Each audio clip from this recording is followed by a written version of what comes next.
Բարև ձեզ սիրելի բարեկամներ, այսօր պատրաստում եմ շատ համեղ հայկական կարկանդակ, այս բաղադրատոմսը հայկական խոհանոցի ժառանգությունից է, իր դասական բաղադրատոմսով շերտերը պետք է խաշվեն, բայց այսօր մենք պատրաստում ենք նրբաբլիթով, իսկ նրբաբլիթի բաղադրատոմսը ես կթողնեմ տեսահոլովակի ներքևում։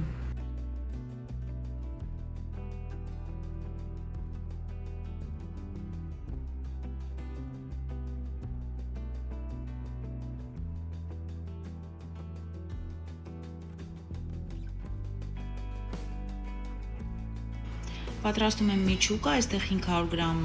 ֆետա պանիր է եւ 200 գրամ հոլանդական պանիր է։ Միջուկի համար պանիրը մանրացնում եմ եւ նաեւ կտրատում եմ մաղադանոս, ավելացնում եմ մաղադանոսը շատ հետաքրքիր յուրահատուկ համ է տալիս։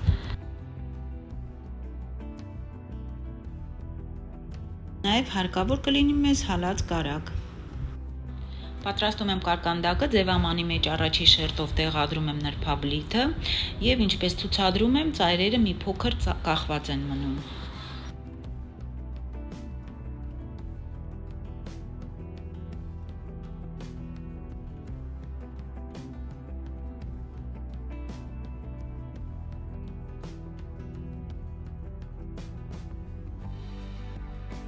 Այս առաջի շերտի վրա լցնում եմ հալած կարագ։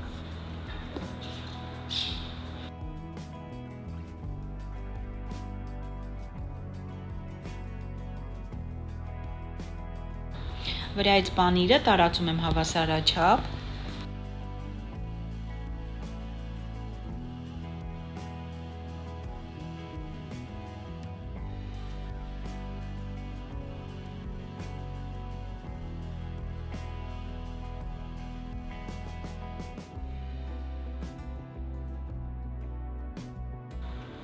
Փակում եմ նրբաբլիթներով, այսպես ինչպես ցուցադրում եմ, մի փոքր հավաքելով։ Եվ արդեն կարկանդակը հավաքում եք այնպես, ինչպես ես ցուցադրում եմ այս տեսահոլովակում։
Կարկանդակի վերջի շերտի նրբաբլիթները այսպես հարթ եմ տեղադրում, եզրերը բարձրացնում եմ, գեղեցիկ ձևավորում եմ, վրայից սկսում եմ պատում եմ հալած կարագը եւ ուղարկում եմ նախապես տաքացրած մինչ 200 աստիճան ջեռոցը մոտավորապես 25 րոպեով։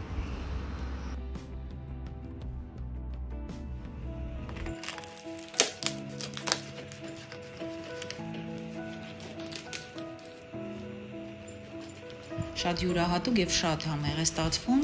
փորձեք, հուսամ կհավանեք, ես մաղթում եմ բոլորին բարի ախորժակ, բաժանորդագրվեք իմ ալիքին, մինչ նոր հանդիպում։